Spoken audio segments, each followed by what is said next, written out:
Yep. And we're rolling.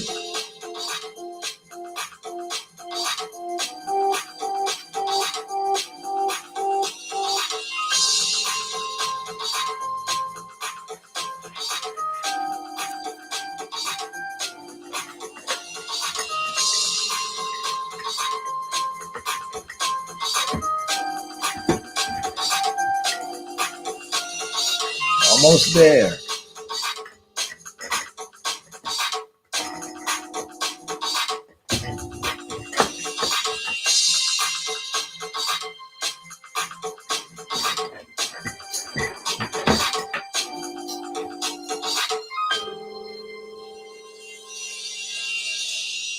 All right. Good morning. Welcome to the podcast here.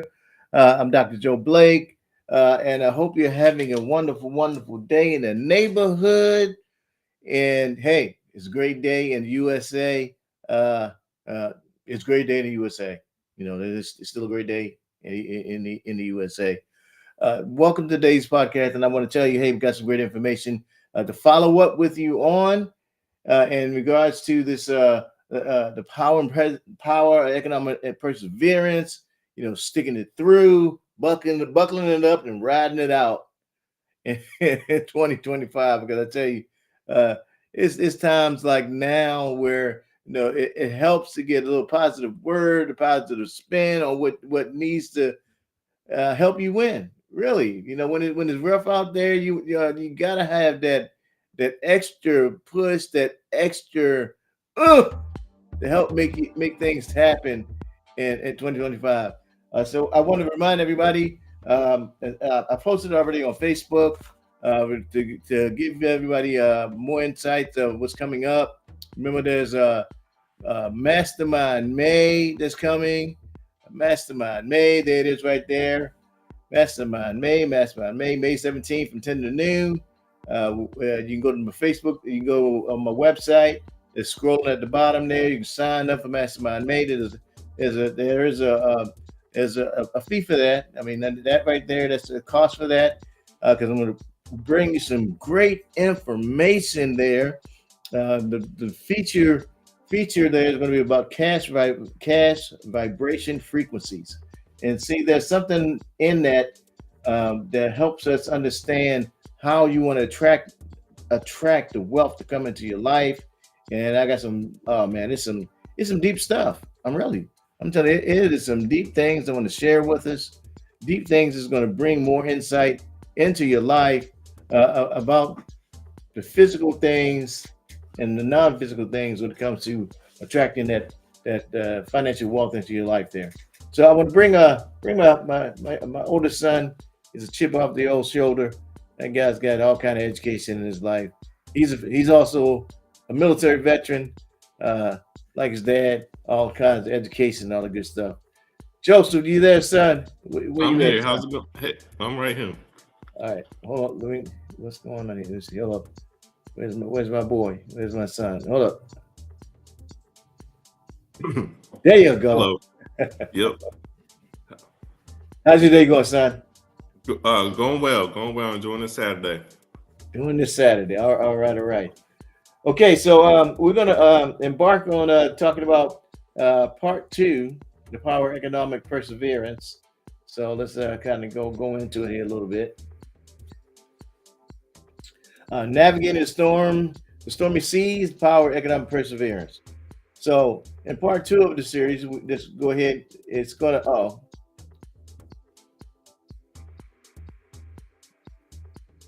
we're going to talk about strategies for economic perseverance. You always got to have a plan.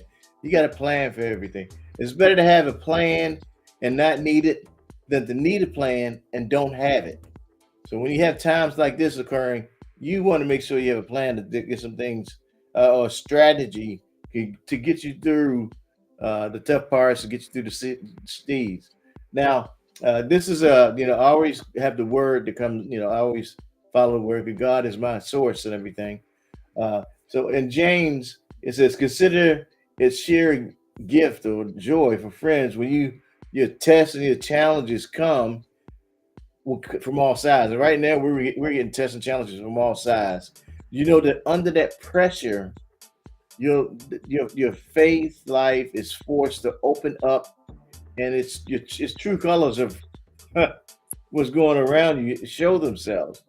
So you don't try to get out from anything prematurely, but the work you go through helps mature you and develop you, and you're not deficient in any way. So all the things that's happening to us as individuals, all the things that happening to us as a country, is working to develop us.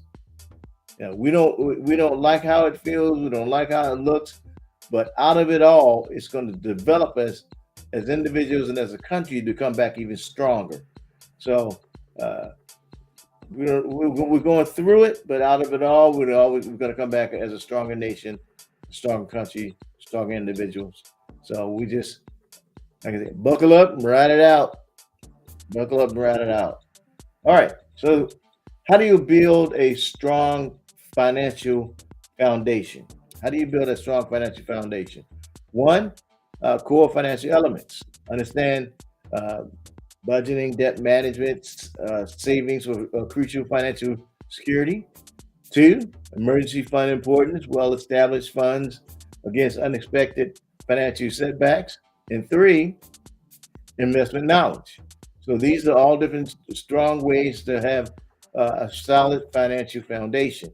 So if you don't have these type of elements for your financial picture, when the storms of adversity comes along, you aren't able to stand against it.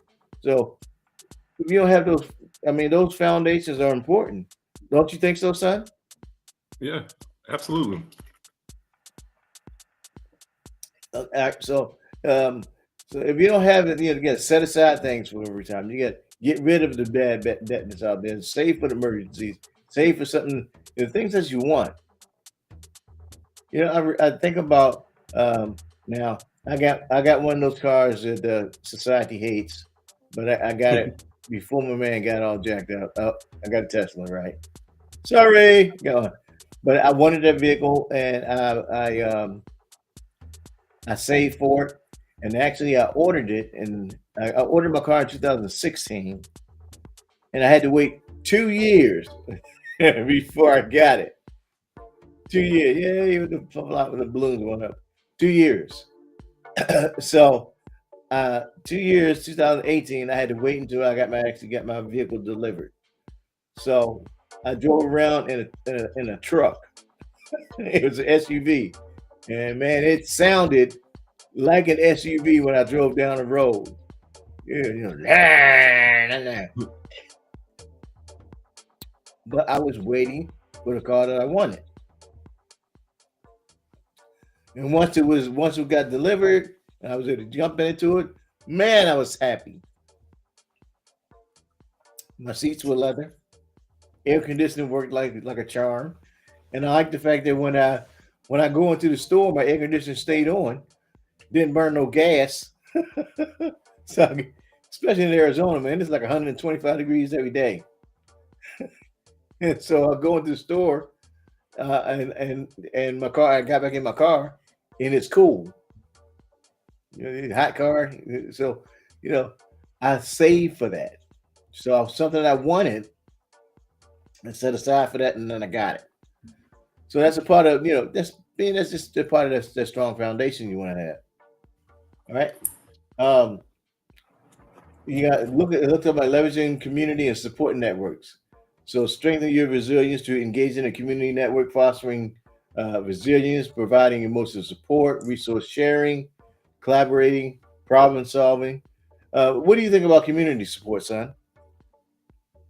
That's very important to have. Like whether you got a business or just personal relationships, it takes a community to build things, to sustain things. So community is very important.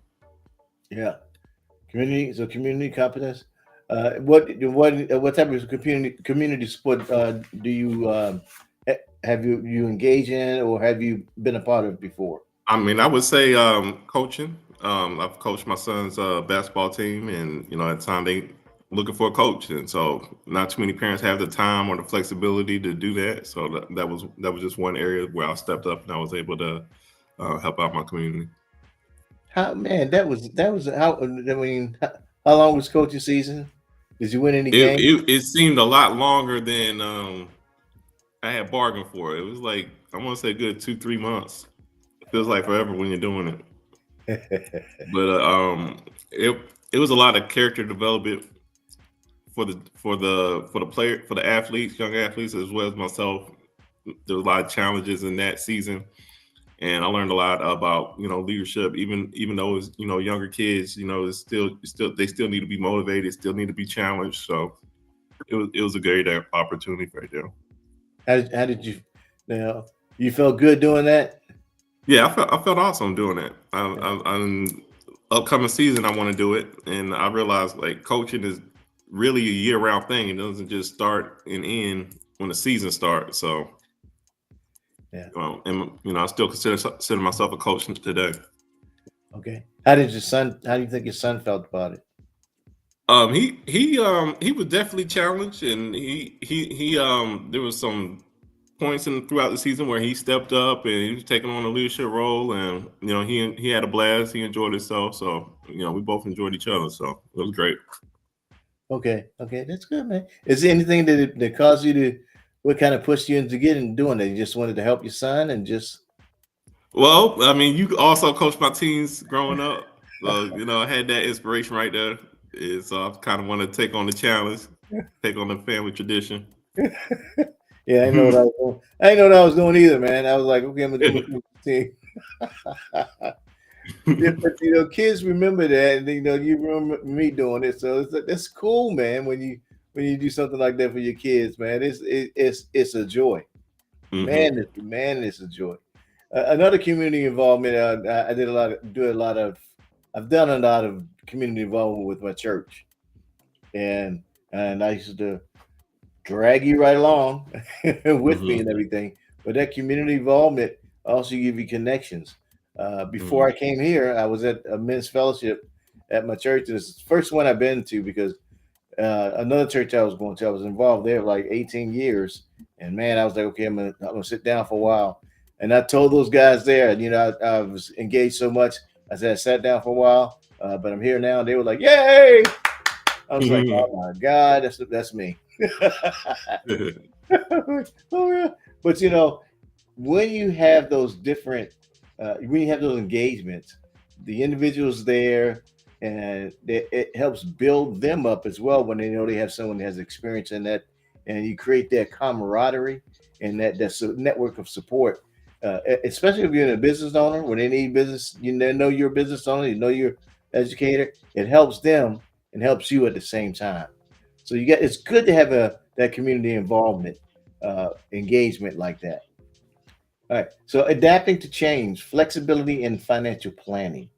So what's that flexibility?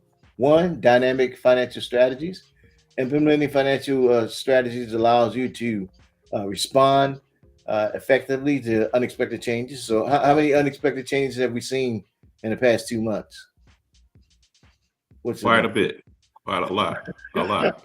Mhm. Quite a bit. And they shift on a dime. Okay, 1 minute is up, 1 minute is down, 1 minute up. So you got to have Mhm. some strategies to help you to respond right now. Like it's nobody business because changes happen like on a dime and personal. And it's kind of like nuts right now, really. It's kind of nuts. But you got to be able to respond on a dime. Proactive goal adjustment, regularly revisit and adjust your financial goals. Response to life changes, market conditions. My goodness, the market's been jerked around so much. They like, what in the world? So they're a little volatile right now. But when you're achieving your long term objectives and you're trying to adapt to the needs and challenges, that's why I started out saying it's time to buckle up and ride it out because you're going to have those intermediate ups and downs in between. But over the long term, the market always has gone up. So yeah, what's happening right now is not normal. Is not normal, and it doesn't last long. Another thing I always say is that tough times don't last, but tough people do. Tough times don't last, tough people do. So what we're going through right now is just a momentary shakeup. It is, and I say it's momentary because tough times don't last a long time. They don't. I mean, you go through some tough times. You go through them. You don't. Mhm. If you fall because you let yourself fall, you gotta just stick it out. What do you think, son? You gotta stick it out. Yeah, you gotta stick it out. I mean, and I mean, the way I look at it is there's some windows of opportunity out there. So I just feel like Yeah. it's discouraging some and emboldening others, and you just gotta recognize, when where the opportunity is, and put your best foot forward. Right. Because there's always opportunities when there's a storm. Always an opportunity when there's a storm. You gotta keep your eyes open. And then you have the investment portfolio diversification. Yeah, mitigate your risk by being diversified. If you have a car in each lane, if you're going down the freeway, you get a car race. If you have a car in each lane, doesn't matter. You're going to still win the race because you got different cars in every lane. So you adapt your investment strategy similar to that, so you can capitalize when new opportunities comes across. It doesn't matter because you got a car in each lane. You're going to still win. Mhm. You're not in one lane. You're not only in the fast lane. You can be in the fast lane, but what happens if traffic gets backed up? You stuck. But if you got Right. a car in each lane, you still win.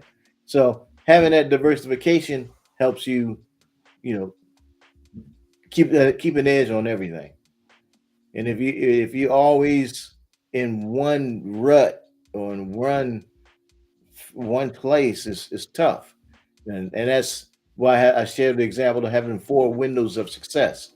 You have your four windows of success in place. You have a short-term fund, you have a long-term fund, you have a retirement fund, and the I Love Me fund. Whatever the market is doing, you have those four funds, and you're putting funds in them. No matter what the market is doing, you're still going to win. You don't have all your funds in one basket. You're good. So no matter if the market's going up, going down, going sideways, going backwards, you have those four funds, and you're okay. You're not pushing the panic button because you see this something's going on. You're diversified. You're good to go. You just either way it's going. You're just like, okay, I'm good. I got I'm diversified. I got things. you know, situated the right way, proper allocation, I'm good. And that's someone we have you're working with someone that's working helping you out. Investing in personal growth, your personal growth and development skills. So continuous learning. That's like we're doing right now. This is continuous learning, sitting there and listening and understanding what you need to do. Self-direct growth. When it says self-directed, it's not like you're doing it by yourself or for you. You're doing it for yourself, but not by yourself because you have a coach in your life, you have a professional in your life helping you exploring different ideas, you're encouraging with other individuals, and you're pursuing interest, insight into your growth. And then networking benefits. Networking benefits are like you have a group of folks that you're and professionals that you're learning from, and they have the resources and opportunities that help you accelerate your personal growth, accelerate your career growth at the same time. It's if you're one man on the island by yourself, you'll be there talking to yourself. But if you have a group of folks, when you win more. I think in the Bible it says that one could put 1,000 to flight, but two could put 10,000 to flight. So together, when you're meeting with more folks, more minds, it multiplies things. So basically, that's networking. You get that benefit of having multiple minds together working. Right? That's one of my sons. That's one of my sons with me, and I thank God all the time. I got my boy, you know, helping his dad out. So that's a cool thing. Thank you, son. I appreciate it. You know that. My pleasure. Mm. All right, and let's see. Next one here.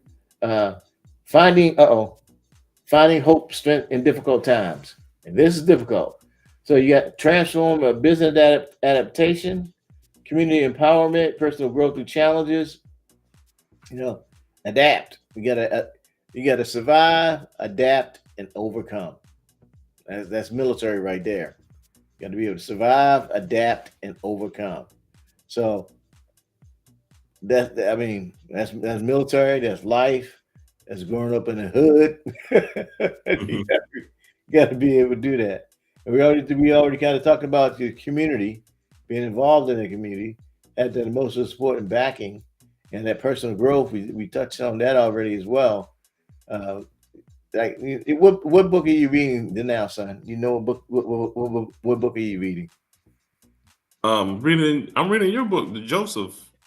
Oh, my boy, read my book, man. What you talking about? Yeah, got to get into reading, man. Always read something, man. Always read something that's going to help you out. It's going to get you growing. I'm reading a couple of books too. I'm a part of this online book club, and we're reading How to Win Friends and Influence People. Even though I read that already, Mm. but I'm reading that, and then I'm also reading a book about a vibration of money. Reading that myself too.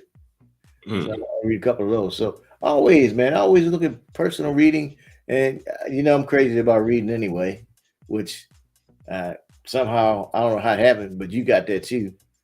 Right. Like to read, man. Whatever it may be for your personal growth, do it. Do it. Make yourself, be that reading person. So you got that resilience through connection. You got a resource sharing and collaboration. Sometimes I send books to my son. Sometimes he'll point out a book to me. But those relationships are overcoming challenges you share with one another. That's how you get to grow. That's how you get to go. When you're doing those, through connections and you're sharing, that's how it happens. You Mm. find ideas what's happening in the market, right? Where do you get some of your ideas from about my son does real estate. So where do you get some of your real estate ideas from? Um, it's hard to say. I watch a lot of influencers. Some of them are like Pace Morby. He does a lot of creative finance. I do Jerry Norton. He's a wholesaler. These are investors in the real estate space that I kind of follow and relate to. And then I also do a lot of self reading, and sometimes I get ideas from just different people I come in contact with within the business. So they have different ways of doing business, kind of open my eyes to new opportunities, and so that's kind of where I get my ideas from. There you go.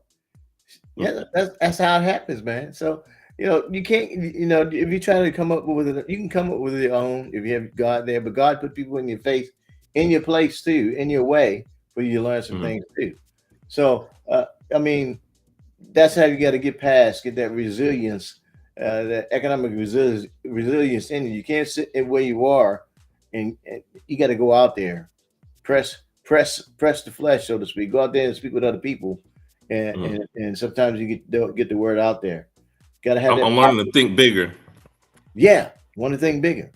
Yeah, because Yeah, I'm thinking in one way, and some people are thinking another way.